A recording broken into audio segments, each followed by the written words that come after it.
আর দিলীপ দাকে কি সঙ্গে? কেউ বাইরে থাকবেন না, সবাই থাকবেন, সবাইকে নিয়ে হৈ হৈ করে বিজেপি চলবে। নতুন পুরনো বলে কিছু নেই, সব নেমে পড়বেন মাঠে। এখন বিসর্জনের সময়, বাংলা বাঁচানোর সময়, ইসলামিক রিপাবলিক যাতে না হয়ে যায় সেটার সময়, আমরা যাতে আমরা একাডেমি গিয়ে থিয়েটার দেখতে পারি, ব্রাত্য সমালোচনা শুনতে পারি, সেটা দেখার সময়। মেঘনাথ ভট্টাচার্য,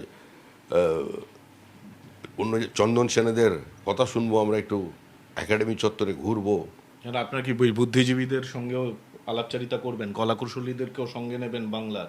অবশ্যই বাংলা বাঁচানোর স্বার্থে তাদের আসতে হবে। তারা যে বিজেপি বিরোধিতা করুন না, ওখানে এসে করুন, আগে রাজ্যটাকে বাঁচান, বাংলাটাকে ঠিক রাখুন। সবাইকে বার্তা দিচ্ছে, আমি বলছি এই সরকারের থেকে আগে মুক্তি পান, তারপর যে বিরোধী স্পেস তৈরি হয়ে যাবে সেখানে নিজের পতাকা খুঁজে নেবেন। বামপন্থী বলে কিছু হয় না, এস্টাবলিশমেন্ট বিরোধিতাটাই বামপন্থা নয়।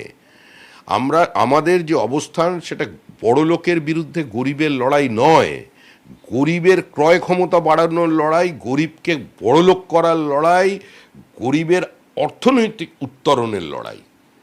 আর সংঘর্ষ নয়, শিল্পক্ষেত্রে সমন্বয় চাই, বিনিয়োগ চাই, শিল্পায়ন চাই, বিনিয়োগের উপযুক্ত পরিবেশ চাই, লেভেল প্লেইং ফিল্ড চাই, এসইজেড চাই।